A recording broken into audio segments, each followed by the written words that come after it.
আজকে আপনাদেরকে করে দেখাবো খুব সহজে কম টাইমে কিভাবে কাঁকড়া রান্না করা যায়। আর কাঁকড়া করতে এমন কিছু কষ্টও নয়, খুব কম মশলা দিয়ে কম সময়ে আজকে আপনাদের ঘরোয়া পদ্ধতিতে কাঁকড়ার গা লাগা লাগা ঝোল আর কাঁকড়ার টক করে দেখাবো।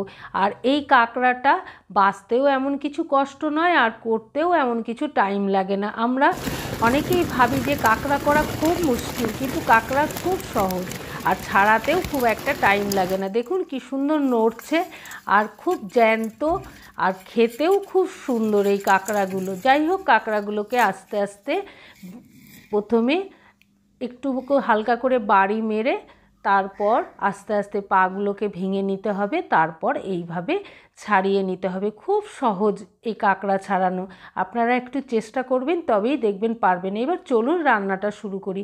ফ্রাই প্যান বসিয়ে দিয়েছি, তাতে অল্প তেল দিয়ে দিলাম। তেলটা যখন অল্প গরম হয়ে যাবে তখন তার ভেতরে আলু দিয়ে দেবো। আলুগুলো এইভাবে লম্বা লম্বা করে কেটে নিয়েছিলাম আগে থেকে, নিয়ে ধুয়েও রেখেছিলাম। এবার ফ্রাই প্যানের ভেতর দিয়ে আস্তে আস্তে নেড়ে দেবো। নাড়া হয়ে গেলে তার মাঝখানে একটু নুন দিয়ে দেবো, নুন দিয়ে আবার একটু নেড়ে দেবো। আর এইদিকে কাঁকড়াটাকে ছাড়ানোর পর গরম জল দিয়ে একটু ধুয়ে নিয়েছি, তারপর বাটির ভেতর নিয়ে নিলাম। তার ভেতরে অল্প নুন আর হলুদ দিয়ে কাঁকড়াটাকে মাখিয়ে রেখে দেবো। এদিকে আলুটা অনেকটাই ভাজা হয়ে গেছে, এবার আলুগুলো আস্তে আস্তে একটা ডিশে তুলে রেখে দেবো।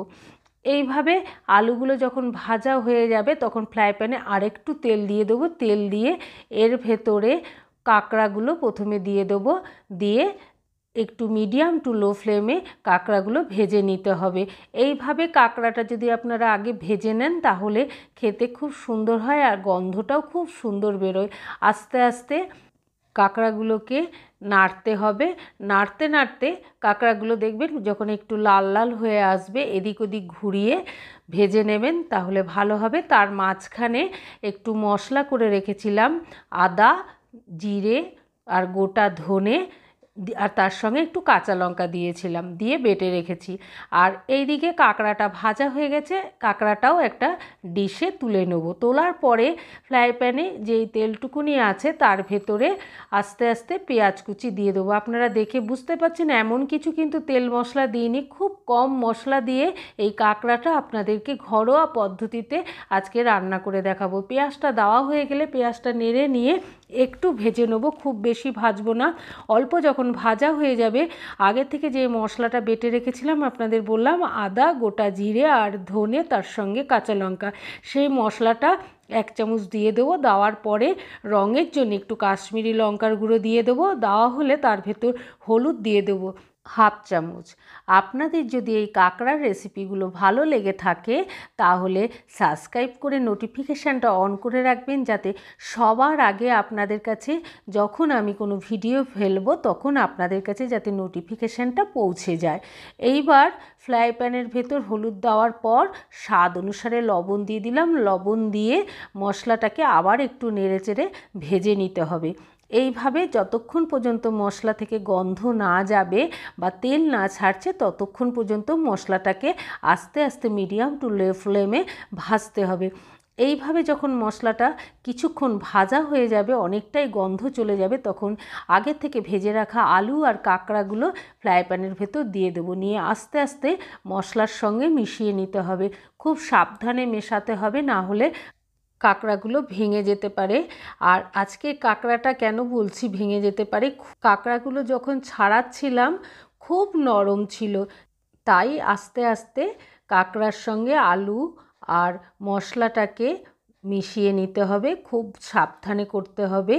আর আস্তে আস্তে নেড়ে এইভাবে যখন ভাজা হয়ে যাবে তখন অল্প একটু জল দিয়ে দেবো। জল দিয়ে আবার একটু নেড়ে নেবো। আর এইভাবে কাঁকড়াটাকে গা লাগা লাগাই করবো, খুব বেশি জল দেবো না। অল্প জল দিয়ে ঢাকা দিয়ে যদি ফোটানো হয় আর একটু জল বেরোবে তাহলেই খুব ভালো হবে। এইবার এই নাড়া হয়ে গেলে এর ভেতর একটু সোয়া সস দিয়ে দেবো, তাতে গন্ধটা খুব ভালো হয়। সোয়া সসটা দেওয়া হয়ে গেল, এবার নেড়ে নিলাম।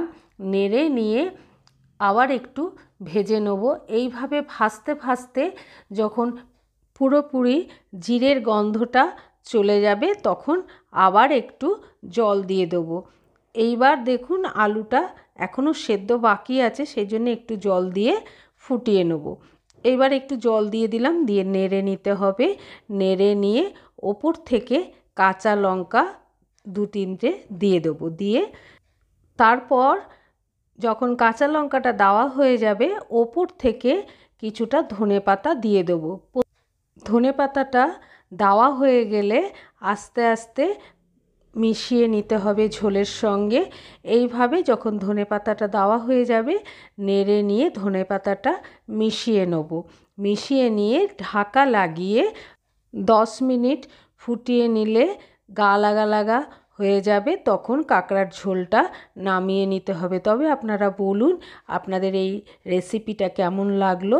ভালো লাগলে ছোট্ট করে একটা লাইক করে দেবেন আর শেয়ার করে দেবেন, তাতে সবাই দেখতে পাবে। এইভাবে দেখুন গা লাগা লাগা ঝোল করে নিয়ে নামিয়ে নিলাম। আপনাদের কেমন লেগেছে অবশ্যই কমেন্ট করে জানাবেন, আর কমেন্ট করলে অনেক উৎসাহ বাড়ে আর রান্না করতেও ভালো লাগে। যাই হোক, তবে খুব সহজে কম মশলা দিয়ে আপনাদের কাঁকড়ার গা লাগা লাগা ঝোল করে দেখালাম। এবার আপনাদেরকে করে দেখাবো খুব কম সময়ে কম মশলা দিয়ে কাঁকড়ার টক। কিছুটা কাঁকড়া তুলে রেখে দিয়েছিলাম, এইবার কাঁকড়ার ভেতর নুন আর হলুদ দিয়ে দিলাম, দিয়ে নুন আর হলুদটা মাখিয়ে নিলাম। তারপর একটা মিক্সি জার নিয়ে নেব, তার ভেতরে 1 চামচ পোস্ত দিয়ে দেবো আর 1/2 চামচ সর্ষে আর একটা কাঁচা লঙ্কা দেবো, দিয়ে ঢাকা লাগিয়ে পেস্টটা তৈরি করে নেব। পেস্টটা হয়ে গেছে, ঢাকাটা খুলে আপনাদের দেখিয়ে দিলাম। কড়াইটা আগে থেকে গরম বসিয়ে দিয়েছিলাম, তার ভেতরে অল্প তেল দিয়ে দিলাম। তেলটা দেওয়া হয়ে গেলে কড়াইয়ের গায়ে লাগিয়ে নিলাম। লাগানো হয়ে গেলে তেলটা যখন গরম হয়ে যাবে কাঁকড়াগুলো দিয়ে দেবো। দিয়ে নেড়ে নিয়ে মিডিয়াম টু লো ফ্লেমে ভাজতে হবে। ভাজা হয়ে গেলে এইবার কাঁকড়াগুলো একটা বাটিতে তুলে নেব।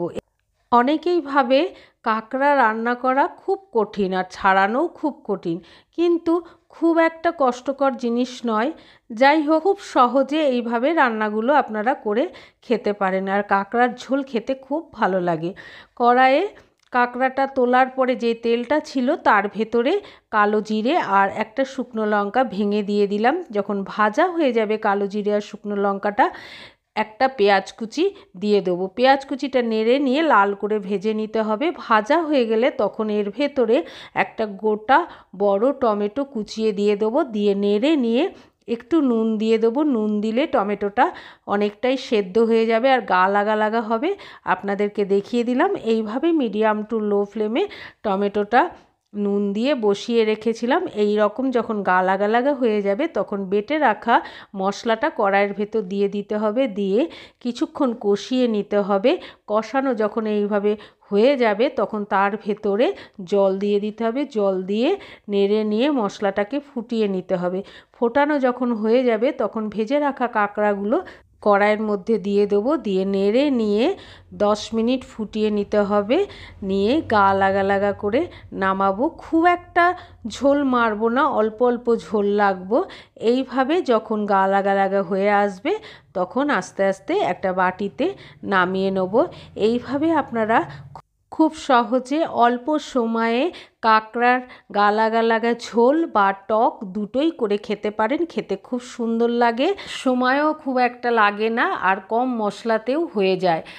আপনারা সবাই ভালো থাকবেন, সুস্থ থাকবেন, সাবধানে থাকবেন। পরে আবার আপনাদের সঙ্গে নতুন একটা রেসিপি নিয়ে দেখা হবে।